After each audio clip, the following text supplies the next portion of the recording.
Hi friends, அஸ்ஸலாமு அலைக்கும். Welcome back to Hajira's kitchen. இன்றைக்கி நம்ம ரொம்பவே சூப்பர் அண்ட் டேஸ்டியான ஒரு சம்மர் ஹெல்த் ட்ரிங்க் தாங்க பார்க்க போகிறோம். இந்த இஃப்தாருக்கு இந்த ரெசிபி நல்லா சில்லுன்னு சாப்பிட்டு பாருங்கள். ரொம்பவே டேஸ்டியாக இருக்கும் அண்ட் ஹெல்த்தியானதும் கூட. அடிக்கிற வெயிலுக்கு இந்த மாதிரி ரெசிபியை ட்ரை பண்ணி பாருங்கள். ரொம்பவே சூப்பராக இருக்கும். இது வந்து இஃப்தாருக்கு மட்டும் இல்லாமல் எல்லாருமே ட்ரை பண்ணலாம். அவ்வளோ டேஸ்டான ஒரு ரெசிபி தான். வாங்க இந்த சூப்பரான ட்ரிங்கை எப்படி பண்ணலான்னு பார்க்கலாம். வீடியோக்குள்ளே போகலாம். ஸோ இது பண்ணுறதுக்கு நான் இங்கே 1/2 லிட்டர் அளவுக்கு பால் வந்து காய வச்சுக்கிறேன். நல்ல திக்கான கன்சிஸ்டன்சியாக இருக்கணும். அதனால் 1/2 லிட்டர் அளவுக்கு பால் சேர்த்துக்கிறேன். கொஞ்சோண்டு தான் தண்ணி சேர்த்துக்கிறேன். பால் நல்லா கொதி வந்துடட்டும். இப்போ இதை நம்ம லோ ஃப்ளேமில் வச்சுட்டு நல்லா கொஞ்சம் கொதிக்க விட்டு எடுக்கலாம். பால் வந்து ஒரு 5 நிமிஷம் வந்து கொதிச்சுட்டு இருக்கட்டும். ஸோ இந்த நேரத்தில் நான் இன்னும் ஒரு பவுலில் வந்து கொஞ்சம் தண்ணி சேர்த்துக்கிறேன்.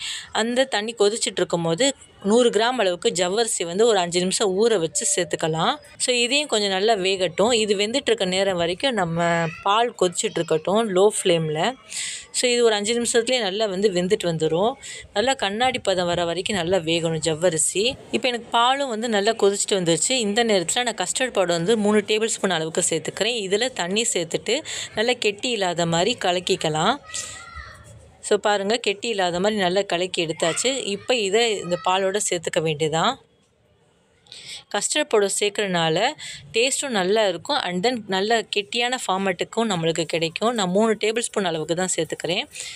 ஸோ இது நல்லா இப்போ வந்து கிளறி விட்டுக்கிட்டே இருக்கணும். அடுப்பை லோ டு மீடியம் ஃப்ளேமில் வச்சுட்டு கொஞ்சம் கிளறி விட்டுக்கிட்டே இருங்க. இந்த நேரத்துலேயே வந்து அந்த ஜவ்வரிசியும் வந்து வெந்துட்டு வந்துடும்.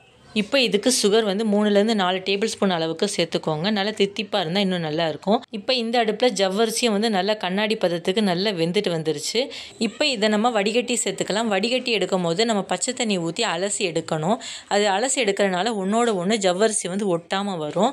ஜவ்வரிசியை வந்து இந்த பாலோடு சேர்த்துட்டு ஒரு 2 நிமிஷம் மட்டும் வேக வச்சு எடுத்துக்கோங்க. அதுக்கு பிறகு இதை வந்து நம்ம நல்லா ஆற விட்டு எடுத்துக்கலாம். ஆற விட்டுட்டு ஃப்ரிட்ஜில் வந்து ஒரு மணி நேரம் வச்சு நல்லா சில் பண்ணி எடுத்துக்கோங்க. கஸ்டர்டில் பண்ணுற இந்த மில்க் வந்து எல்லாருக்குமே ரொம்ப பிடிக்கும். இது நல்லா சில் பண்ணி எடுத்துக்கலாம். இப்போ நம்ம இங்கே ஜெல்லி பண்ண போகிறோம். ஜெல்லி பண்ணுறதுக்கு நம்ம தண்ணியை சூடு பண்ணிவிட்டு அகரகர் பவுடர் சேர்த்துட்டு நல்லா வடிகட்டி இந்த மாதிரி எடுத்துக்கலாம். சேர்த்த பிறகு இதுக்கு 2 டேபிள் ஸ்பூன் அளவுக்கு சுகரும் 2 ஸ்பூன் அளவுக்கு நன்னாரி சர்பத்தும் சேர்த்து நல்லா இந்த மாதிரி மிக்ஸ் பண்ணி விட்டுக்கோங்க. ஸோ நம்மளுக்கு இப்போ ரெட் கலர் ஜெல்லி வந்து சூப்பராக கிடச்சிரும். இப்போ இதை வந்து ஒரு பிளேட்டில் வந்து போட்டு நான் செட் பண்ணி எடுத்துக்கிறேன். இது வந்து ஒரு 10 to 15 மினிட்ஸ்லேயே வந்து சூப்பராக செட் ஆகிட்டு வந்துடும். ஜெலட்டின் யூஸ் பண்ணாமல் அகரகர் யூஸ் பண்ணுறது ரொம்பவே உடம்புக்கு நல்லது தான். இதை வந்து எல்லா விதமான பிளேட்லையும் செட் பண்ணி வைக்கலாம் அண்டு டிஃபன் பாக்ஸில் முதற்கொண்டு நம்ம செட் பண்ணி வைக்கலாம். ஸோ பிளேட்டில் செட் பண்ணுறதுனால சின்ன சின்ன பீசஸாக நம்மளுக்கு கட் பண்ண வரும். இப்போ எனக்கு ஒரு 15 மினிட்ஸ் ஆயிடுச்சு. இதை நான் கட் பண்ணுறேன். சின்ன சின்ன பீசஸாக இந்த மாதிரி கட் பண்ணி எடுத்துக்கிறேன். இதையுமே வந்து நம்ம அந்த சில் பண்ண அந்த கஸ்டர்ட் மில்கில் வந்து நம்ம போட போகிறோம். கஸ்டர்ட் பாலோட இந்த சின்னதாக கட் பண்ண ஜெல்லி வந்து வாயில் அகப்படும் போது அவ்வளோ ருசியான டேஸ்ட்டாக இருக்கும். ஸோ இதையுமே வந்து இதோட சேர்த்துக்கலாம். மில்கை வந்து 1 மணி நேரம் வந்து ஃப்ரிட்ஜில் வச்சு செட் பண்ணி எடுத்துருக்கோம். நல்ல திக்கான கன்சிஸ்டன்சிலையும் நம்மளுக்கு கிடச்சிருக்கும். இப்போ இதில் நம்ம ரெடி பண்ணியிருக்க ஜெல்லியை வந்து நம்ம சேர்த்து போட்டு நல்லா மிக்ஸ் பண்ணலாம். மிக்ஸ் பண்ணும் போதே பாருங்கள் எவ்வளோ ஒரு சூப்பரான ஒரு டெக்ஸ்சர் கிடைக்கிதுன்னு. இதை வந்து சூடாக இருக்கும் போது குடிக்காமல் நல்லா சில் பண்ணி நல்லா ஃப்ரிட்ஜில் வச்சு குடிச்சு பாருங்கள். அவ்வளோ ருசியாக இருக்கும் ஃப்ரெண்ட்ஸ். அவ்வளோதான் ஃப்ரெண்ட்ஸ், ஒரு சூப்பரான ஒரு கஸ்டர்ட் மில்க் ஷேக் வந்து ரெடி ஆயிடுச்சு.